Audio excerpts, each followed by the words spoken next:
सब झटक लूंगा। हैं? हाँ? सब ले लूंगा।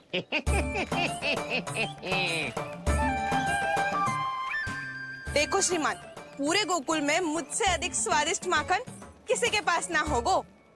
अब अच्छे गुणवत्ता की वस्तु सस्ती थोड़ी ना होगी। किंतु व्यापारी परमानंद सस्ती वस्तुएं लेता भी नहीं है।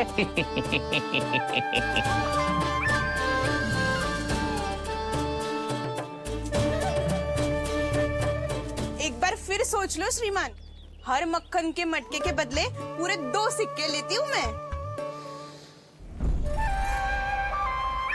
2 सिक्के? कहीं अधिक तो ना बोल दियो मैंने?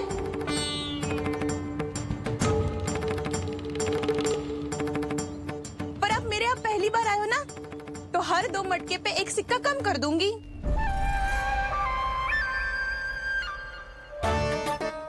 चार मटकी लोगे तो 1 और सिक्का कम कर दूंगी, लेकिन इससे अधिक कम कर ना पाऊंगी। छूट देकर मूल्य आधा कर रही है आप। मैं तो 2 गुना मूल्य देने के लिए तैयार हूँ।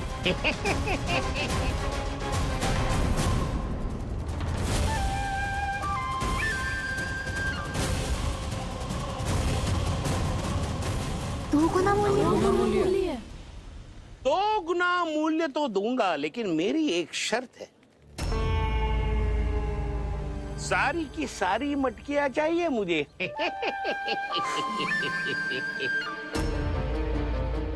सब तो भाव कम कराते हैं, ये तो बढ़ा रही है। हाँ तो जे भी कोई पूछने की बात है, जे ले लो, जे ले लो, जे सारी की सारी मटकियां आपकी। लोभ में आकर लिया गया कोई भी निर्णय लाभकारी ना होता लल्ला। अच्छा जे बता, जो लोभ में आके तूने जे सारे लड्डू खा लिए तो क्या होगा? क्या होगा मैया? पेट दुखेगा लल्ला।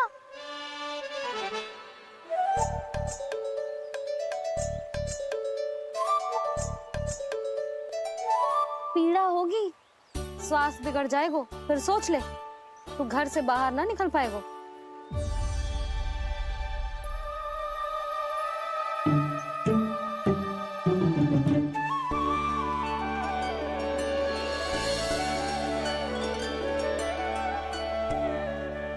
ये नारायण, लोग तो सच्ची में बहुत भयंकर है। इससे तो बच के ही रहना पड़ेगा। पर बचा कैसे जाए?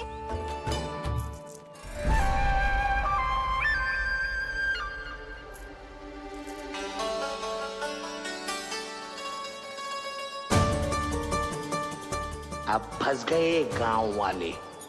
जैसे ही ये मेरे सिक्कों की चमक दमक खनक देखेंगे, मेरे जाल में ऐसे फंसेंगे जैसे कि ये मूर्ख स्त्री।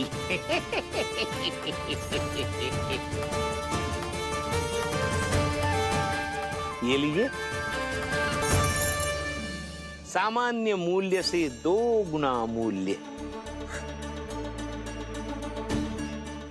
अच्छा मूल्य दूंगा तो ही तो अच्छी वस्तुएं मिलेगी ना मुझे।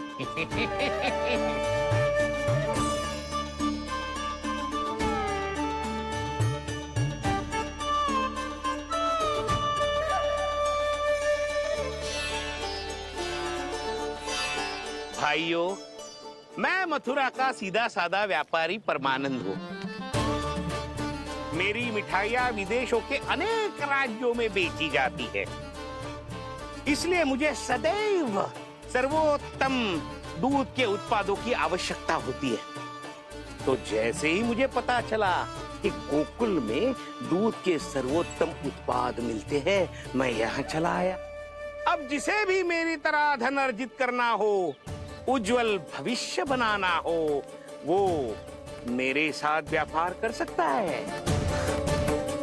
बस आपको मुझे एक वचन देना होगा। अपने आराध्य नारायण का नाम लेके प्रण करना होगा कि आज के बाद आप अपना सारा दूध, दही, मक्खन, घी मुझे और केवल मुझे ही देंगे।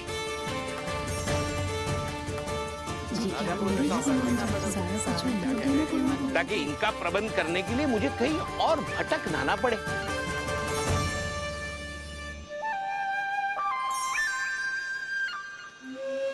जो एक बार लोभ के जाल में फंस गया वो फिर कभी बाहर नहीं आ सकता।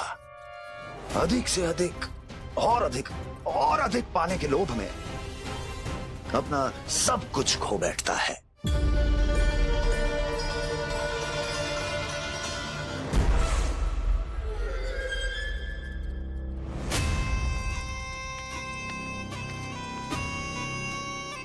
और फिर धीरे धीरे उसकी संघर्ष क्षमता समाप्त हो जाती है और फिर जो बचता है वो यमदूत की प्रतीक्षा करने वाला केवल एक जीवित शव और कुछ नहीं।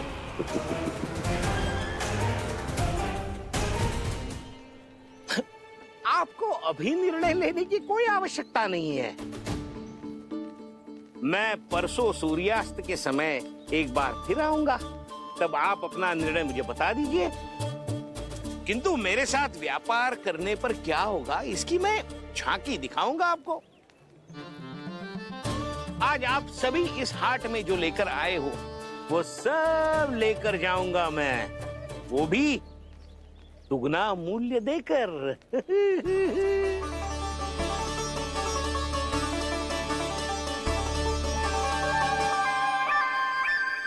मैं तैयार हूँ व्यापारी जी।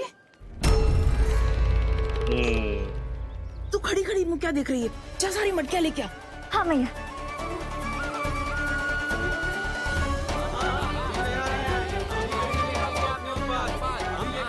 जाइए जाइए जाइए।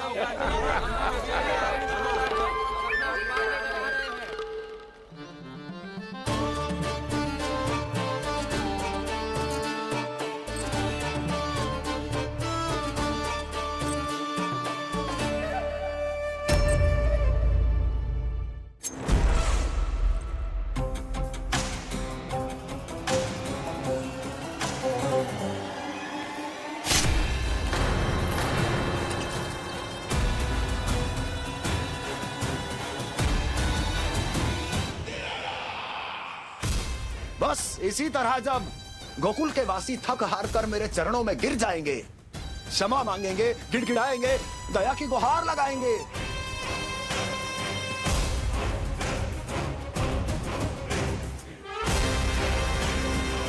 तब मैं उस नंद को गोकुल में छुपे उस चूहे के साथ यहां आने पर विवश कर दूंगा।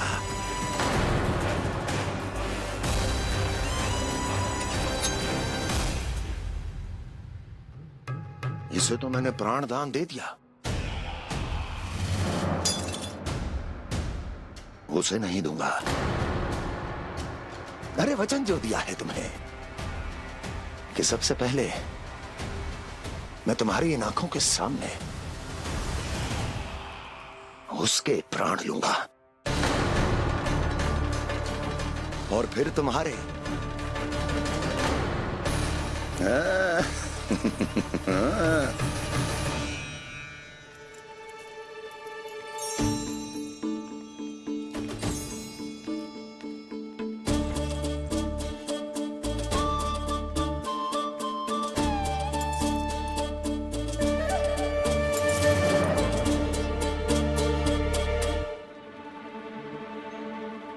आपके सिक्के?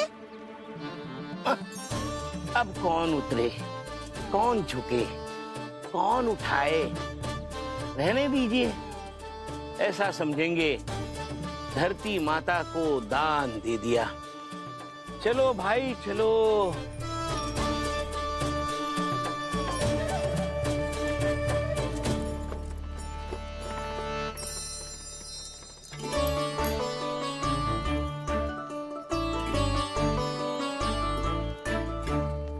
आज तो बहुत अधिक धन मिल गो। कोई और माने ना माने, मैं तो परसों ही जाकर व्यापारी जी को हाँ बोल दूंगी। फंस गए गांव वाले। बोलो ना आप दोनों, लोभ वाले राक्षस से कैसे बचा जा सकता है?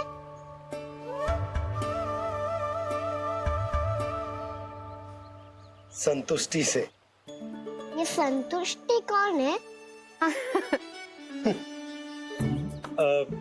संतुष्टि एक साधारण सी कला होती जिसमें प्रवीण होने के लिए एक बात सीखना आवश्यक है कि हमारे पास जितना है उतने में प्रसन्न रहना चाहिए। पर अधिक मिल जाए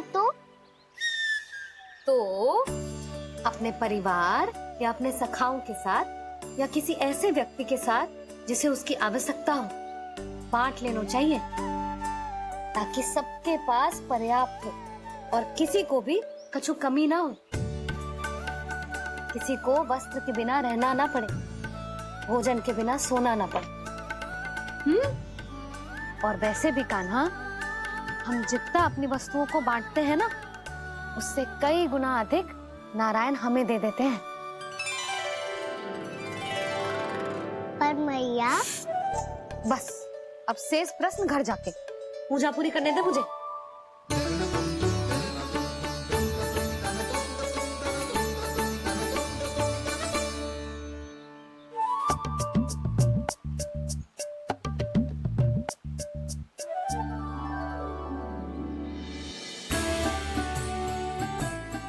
मैया ने भोग चढ़ाने तक ठहरने को कही थी, अब तो चढ़ गो भोग।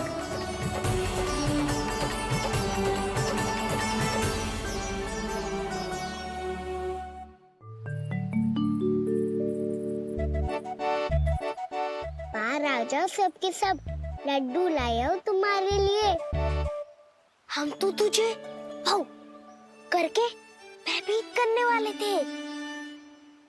तुझे कैसे पता चला और कब? जब से तुम सबने हाथ में मेरा पीछा करना आरंभ किया था, तभी पता चल गया था मुझे। मैं भी तुम सबके साथ आने वाला था, पर मैया ने रोक लियो। इससे पहले कि मैया मुझे रोक ले, भागो।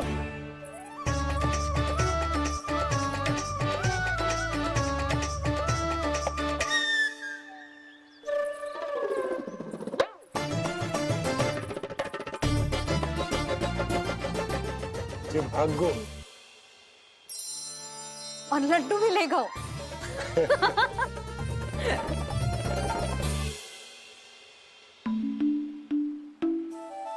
क्या होगा? फिर लड्डू लुप्त हो गए, लल्ला लुप्त हो गए, परंतु तुम्हारा घबराया हुआ स्वर अभी तक 10 दिशाओं में ना गूंजो। आप तो ऐसे कह रहे हो जैसे मैं सदैव घबरा के आसमान सर पे उठा लेती हूँ। मेरा जे अर्थ ना है यशोदा। ना ना, मुझे पता है, मैं लल्ला को लेके अधिक चिंतित हो जाती हूँ, पर इस समय मुझे कछु चिंता ना है, क्योंकि मुझे पता है वो लड्डू लेके सीधा कहाँ गया होगा। वहीं जहाँ पूरी टोली मिलके खेलने जाती है, जानकी के घर के पास वाले मैदान में। आ जाओ रे सबके सब, घेरा बना लो, सब लोग बैठ जाओ।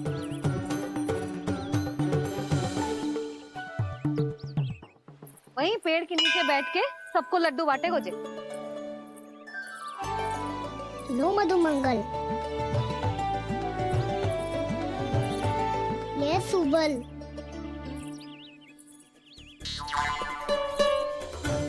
वसंता तू भी ले।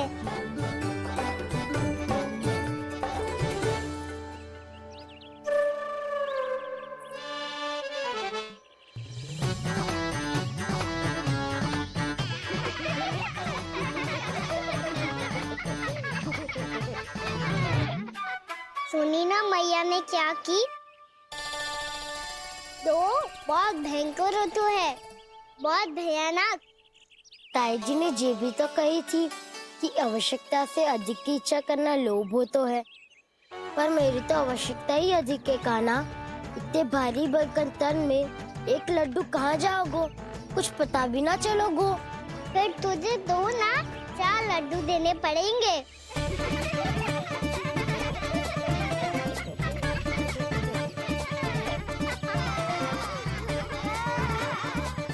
जितना उपवास करना है कर लो, पर लड्डू तो दो।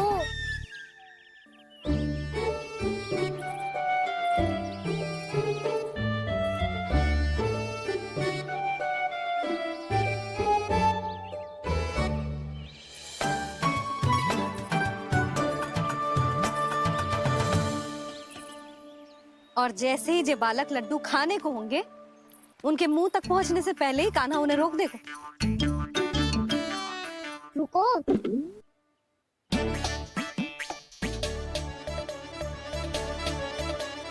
रुक क्यों दियो कान्हा? दाऊद को तो आने दो बसंता। उनके बिना कैसे खा सकते हम अकेले अकेले?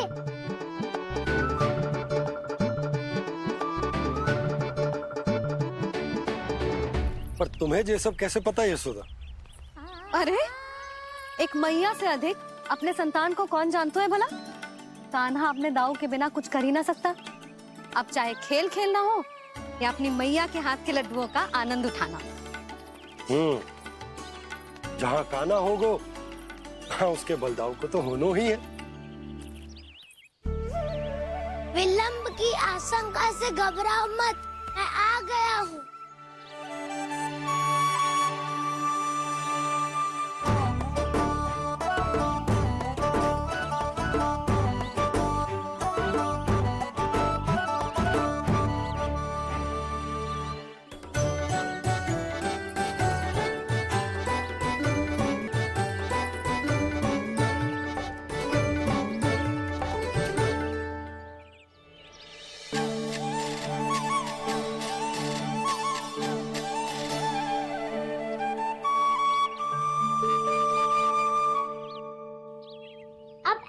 बैठे रहोगे कि कोई खेल भी खेलोगे? गिल्ली डंडा, छुपन छुपाई, ना ना पकड़ा पकड़ी, कछु नया खेल भी सुझाओ ना। मैं बताता हूँ, एकदम नया खेल है।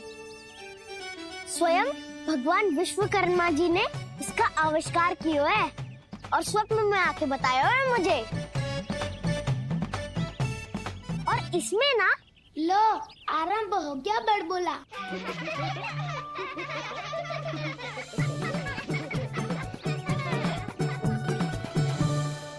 अरे पर खेल का नाम तो बता उज्जवल। खेल का नाम है साथी दौड़।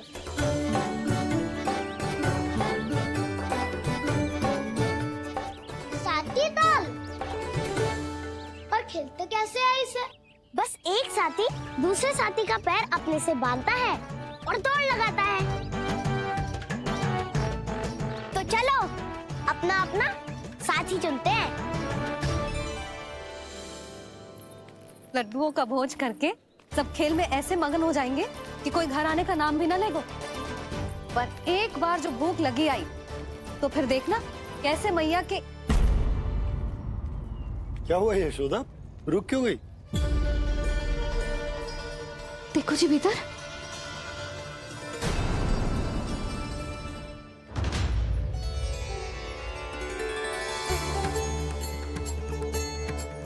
ये कौन है?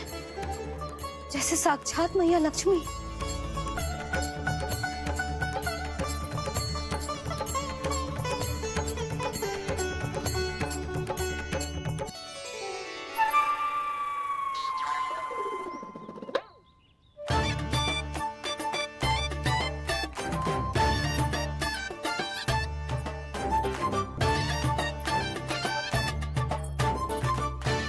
सुलक्षणा,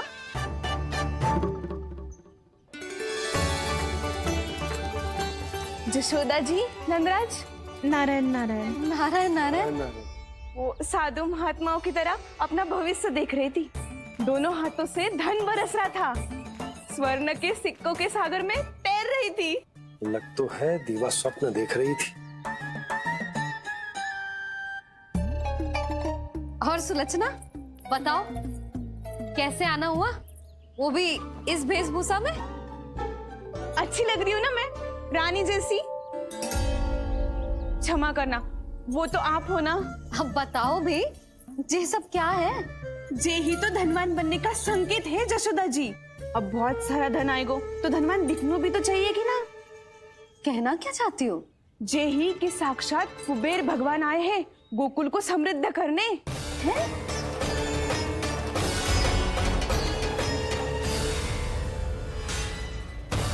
कुबेर महाराज,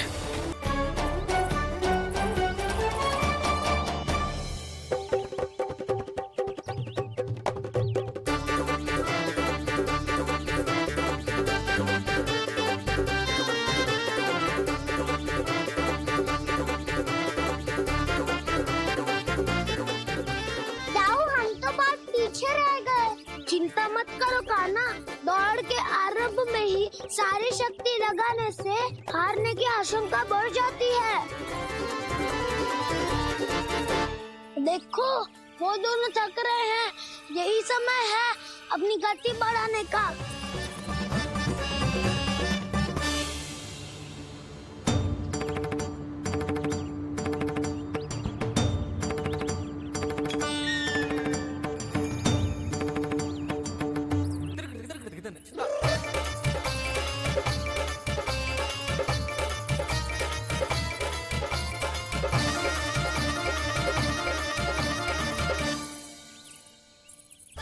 लो, हमारी जोड़ी सबसे पहले पहुंच गई।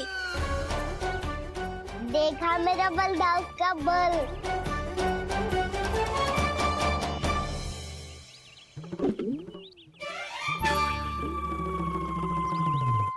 ताऊ, वो देखो।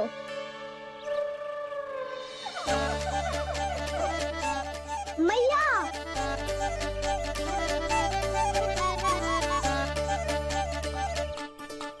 अपने परिवार या अपने सखाओं के साथ या किसी ऐसे व्यक्ति के साथ जिसे उसकी आवश्यकता हो, बांट लेना चाहिए ताकि सबके पास पर्याप्त हो और किसी को भी कुछ कमी ना हो, किसी को वस्त्र के बिना रहना ना पड़े, भोजन के बिना सोना ना पड़े।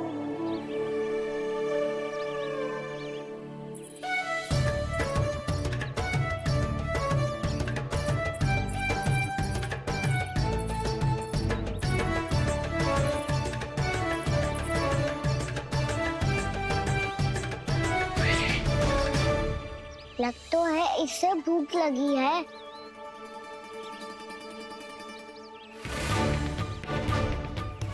मेरी और क्या देख रहे हो? तुम्हारी पोटली में कुछ तो होगा, दे दो उसे। मेरे नैना मैया ने क्या की थी? जितना हम किसी और को देते हैं ना, उससे अनेक गुना नारायण हमें वापिस कर देते हैं।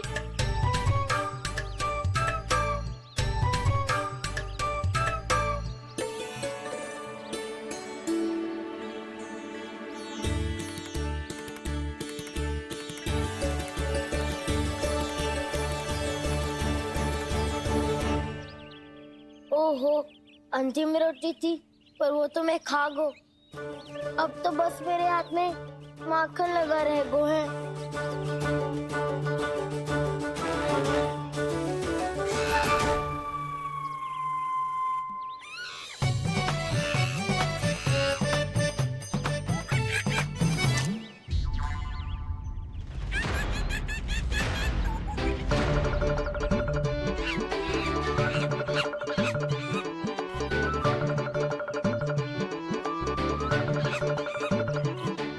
क्षमा करना सखा, तुम्हें देने के लिए मेरे पास कुछ नहीं है। अब आप ही बताओ, कोई 2 गुना मूल्य देगो तो हम शीघ्र ही धनवान बन जाएंगे कि ना? पर कोई 2 गुना मूल्य देगो ही क्यों? हो सकता है कि उनके पास अधिक धन हो, या उनकी तिजोरी में सामान आ रहा हो, या फिर उन्हें भलाई करने का रोग हो। हमें तो आम खाने से मतलब है ना नंदराज। गुटली किनके, हमें क्या लेना देना। मैंने तो निर्णय ले लिया है कि उसकी शर्त मान लोगी। बस नारायण को साक्षी मानकर जब प्रण ही तो लेना है कि सारा का सारा दूध, घी, माखन अब से केवल उन्हीं को देना है मैंने। बस इतनी मांग रखी है उसने? हाँ, आपको विश्वास ना हो रहा हो तो गोकुल में किसी से भी पूछ लियो। 2 गुना दाम दियो है परमानंद जी ने, इसलिए तो सबके सब आनंद के सागर में गोते लगा रहे हैं।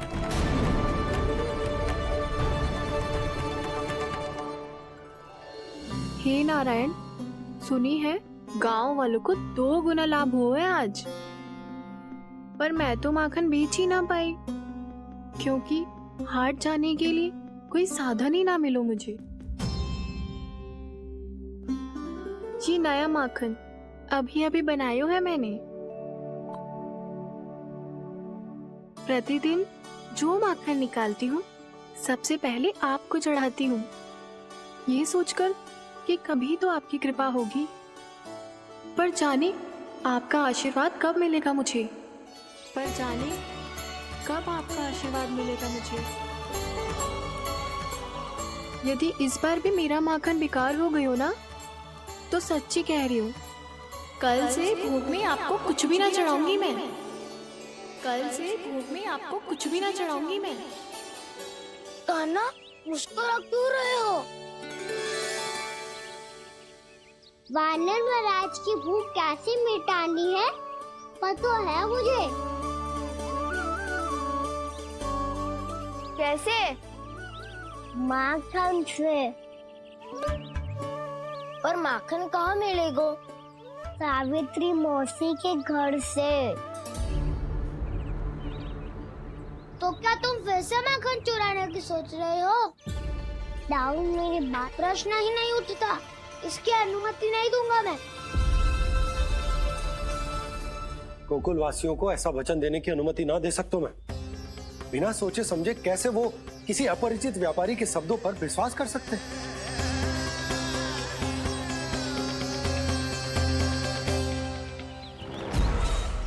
महाराज, गोकुल वासियों को अब धन के जाल जंजाल में फंसने से कोई नहीं रोक सकता। महाराज, मैं धन का ऐसा स्वाद चखा कर आया हूँ कि नंद चाहे जितना प्रयास करे, अब कोई भी गोकुल वासी उसके हित वचन सुनेगा भी नहीं। महाराज, ये बहुत गंभीर बात है, हमें सभा बुलानी होगी यशोदा। जशोदा जी, आप भी कुछ कहो ना नंदराज से। जे अधिक ही सोच रहे, इतनी चिंता करने की कोई आवश्यकता ना है। आवश्यकता तो है। तो जब कोई लोभ के जाल में फंस जाता है तो उसका बाहर निकलना असंभव है, किंतु फिर भी अपनी दृष्टि चौकन्नी रखना और कान गोकुल में होने वाली हर हलचल पर,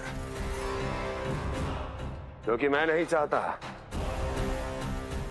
कि उस छलिया विष्णु अवतार का कोई भी छल मेरे मार्ग का रोड़ा बन पाए।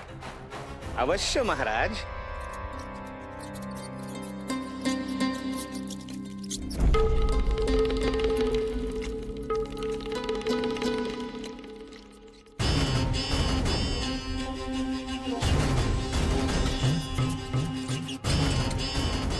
लोभ। ध्यान रहे परमानंद,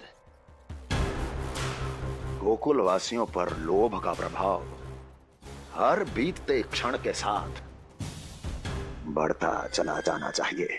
महाराज, जैसे किसी कबूतर को बिल्ली दबोच लेती है, वैसे ही मेरा फैलाया हुआ लोभ गोकुल वासियों को अपने पंजों में दबोच लेगा। सब झटक लूंगा।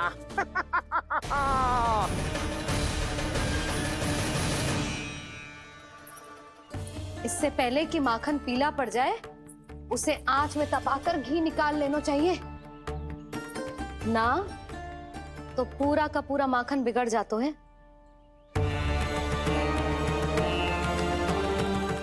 मैं अभी भोला से कहकर सारे ग्वाल ग्वालियरों की सभा बुलाता हूँ। मुझे सबसे बहुत महत्वपूर्ण विषय पर बात करनी है।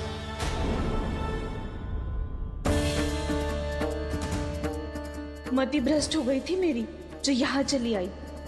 अब कहीं ऐसा ना हो कि मेरा धनवान बनने का स्वप्न धरा का धरा रह जाए। सुलक्षणा, चिंता मत ही करो। अरे हम सबसे पहले तो वे अन्न के बारे में सोचते हैं। वे गोकुल वासियों को लोभ के फेर में कछु अनुचित ना करने देंगे। कहा ना मैंने, तुम्हें कुछ भी अनुचित करने नहीं दूंगा। दाऊ हूँ तुम्हारा। हाँ तो अनुचित बात करने देना दाऊ। पर मैं तो भलाई करना चाहता हूँ। भलाई? किसी की अनुमति या सहमति के बिना उसके यहाँ चोरी चुप के माखन खा लेना भलाई नहीं, चोरी कहलाती है। सखाओ, तुम ही बताओ, किसी भूखे प्राणी के लिए भोजन की व्यवस्था करना माखन चढ़ने के स्थान पर किसी का पेट भरे, वो क्या तो है? भलाई। किसी की मन की इच्छा पूरी करना क्या हो तो है? भलाई। ठहरो ठहरो, चोरी करके किसकी मन की इच्छा पूरी करोगे तुम?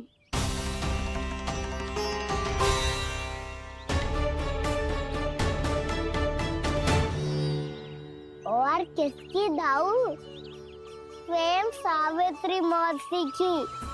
वही तो चाहती है कि मैं उनके घर आऊं और ढेर सारा माखन खाऊं।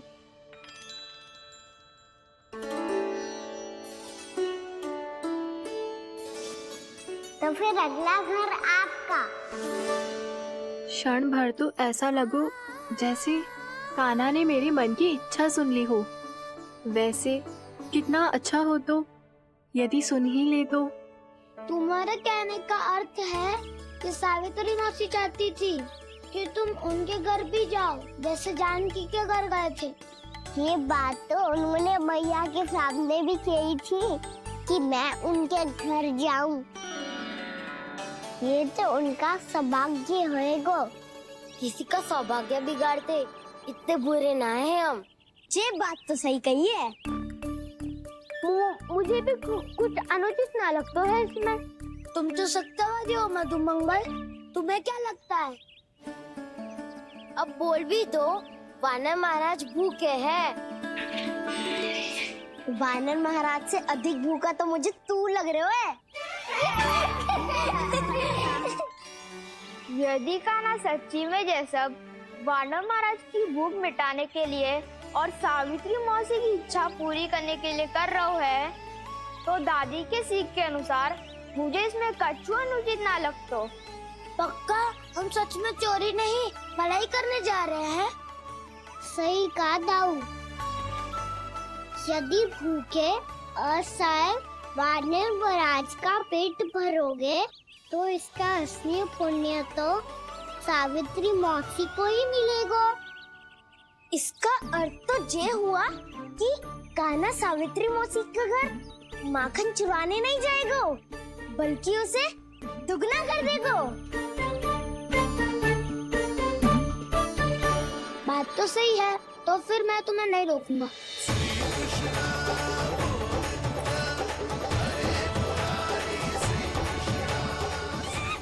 पर इस बार हम तुम्हें अकेले न जाने देंगे सखा। हाँ, हमें भी पुण्य अर्जित करना है और माखन भी।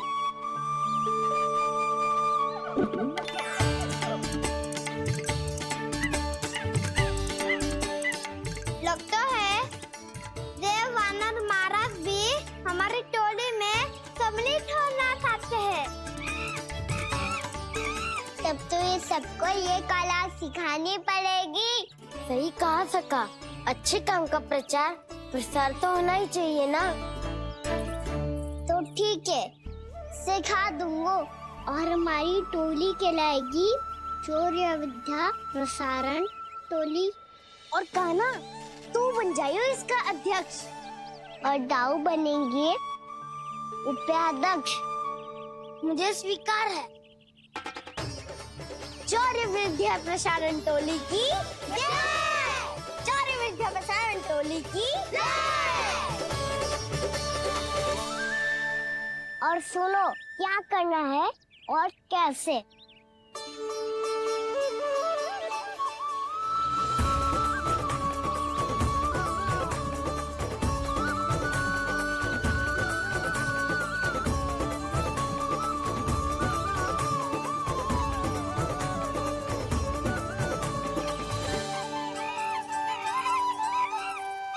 आया कन्हैया रे आया रे माखन का चोर, रोके रुके ना ये सरपट लगाता है दौड़। हम सब वहाँ छुप जाओ, मैं भीतर देखता हूँ। ना ध्वनि कोई हो ना पता कुछ लगे, आए चुपके से ग्वालों की टोली। चाहे कितना बचाओ छिपाओ कहीं, सारा मक्खन ये कर जाए खाली। मुख से तो लगता है सरल ये बड़ा भीतर से चंचल ये छल से भरा है ये नटखट बड़ा चिकचोर।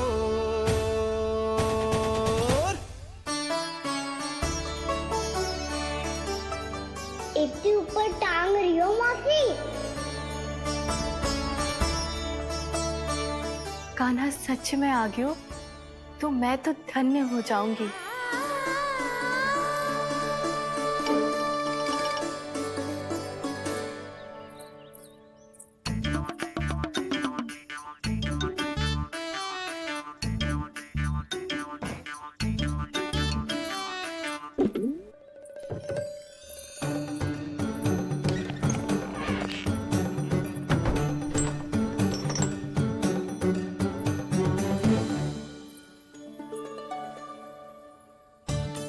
मन तो करता है सारा दूध दही माखन उसे बुलाकर अपने हाथों से खिला दूं। मुझे बुलाना भी चाहती हो और अनजाने में मेरे लिए कठिनाई भी बढ़ा रही हो। पर मेरे यहाँ क्यों आएगा कान्हा? इससे अच्छा तो यही होगा कि कल माखन बेचने के लिए कहीं से सकट का प्रबंध कर लूं।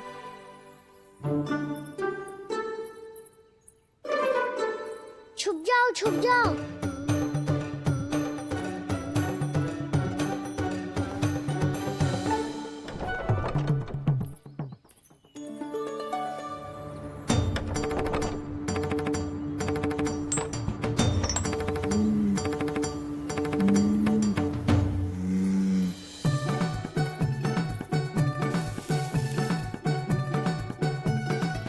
वैसे भी वो ठहरा राजकुमार, एक साधारण गोपी के यहाँ का माखन काहे खाएगो। तो भी बावली हो गई है सावित्री। कान्हा आना भी चाहे तो इतनी दूर आएगा कैसे?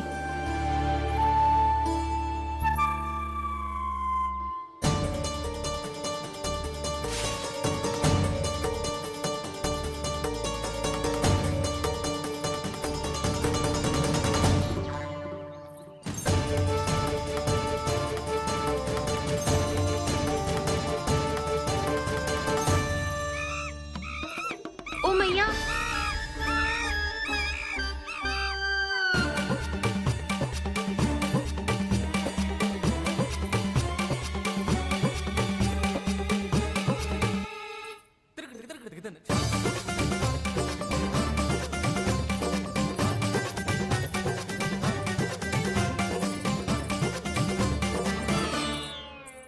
सब खड़े हो जाओ।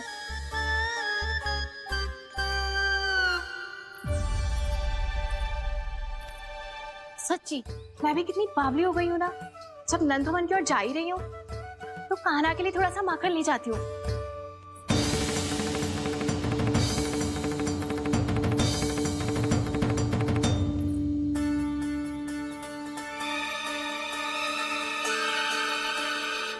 कान्हा, यहाँ ये मेरा स्वप्न है या फिर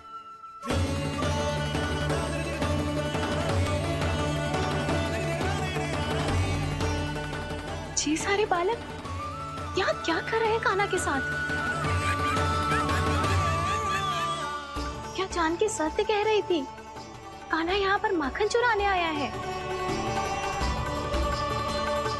मुझे स्वयं जाके इसे माखन खिलाना चाहिए। चलो, सावित्री मौसी के वापस लौटने से पहले मैं कार्य समाप्त करके वापस भी जाना है। कोई पकड़ी मत जाना।